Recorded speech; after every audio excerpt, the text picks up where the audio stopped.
মৃত অথবা জীবিত উভয় মশা ধরে দিলেই দেওয়া হবে অর্থ, এমনই পুরস্কারের ঘোষণা দিয়েছে ফিলিপাইনের জনবহুল অঞ্চল মেট্রো ম্যানিলার একটি পৌরসভা কর্তৃপক্ষ। ডেঙ্গুর ভয়াবহতা প্রতিরোধে বুধবার 19 ফেব্রুয়ারি এমন ঘোষণা দেয় অ্যাডিশনাল হিলস পৌরসভা কর্তৃপক্ষ। ওই পৌরসভার প্রধান কার্লিতো কার্নাল বলেছেন, 5টি মশা জমা দিলে 1 পেসো অর্থাৎ 2 টাকা দেওয়া হবে। তিনি আরো জানিয়েছেন, তার এলাকায় ডেঙ্গুতে 2 জন ছাত্রের মৃত্যুর পর তারা এমন উদ্যোগ নিয়েছেন। মশা দমনের জন্য তিনি বলেছেন, রাস্তাঘাট পরিষ্কার রাখা এবং যত্রতত্র পানি জমতে না দেওয়ার যেসব কার্যক্রম তাদের রয়েছে সেগুলোর সঙ্গে যুক্ত হয়েছে নতুন এই কার্যক্রমটি।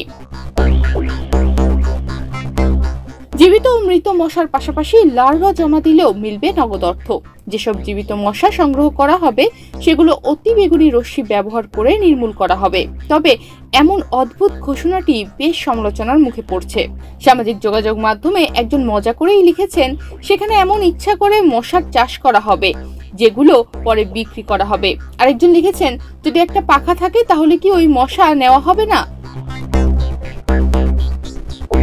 তবে ফিলিপাইনের স্বাস্থ্য বিভাগ বলছে, স্থানীয় সরকার ডেঙ্গু প্রতিরোধে যে উদ্যোগ নিয়েছে সেটিকে তারা স্বাগত জানায়। পৌরসভার প্রধান কার্নাল বলেছেন, তিনি জানেন তার এই ঘোষণা নিয়ে সামাজিক যোগাযোগ মাধ্যমে ট্রোল করা হচ্ছে, কিন্তু তাদের এলাকাকে ডেঙ্গুর ভয়াবহতা থেকে বাঁচাতে তারা সব ধরনের উদ্যোগই নিচ্ছেন।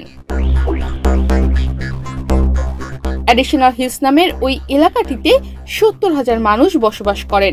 সাম্প্রতিক সময়ে সেখানে 44 জনের ডেঙ্গু শনাক্ত হয়েছে। মৌসুমী ও স্বাভাবিক বৃষ্টিপাতের কারণে ফিলিপাইনে বেড়েছে ডেঙ্গুর ভয়াবহতা। ডেঙ্গুতে আক্রান্ত হয়ে দেশটিতে শত শত মানুষের মৃত্যু হয়েছে। তনিমা রহমান, বাংলাদেশ প্রতিদিন।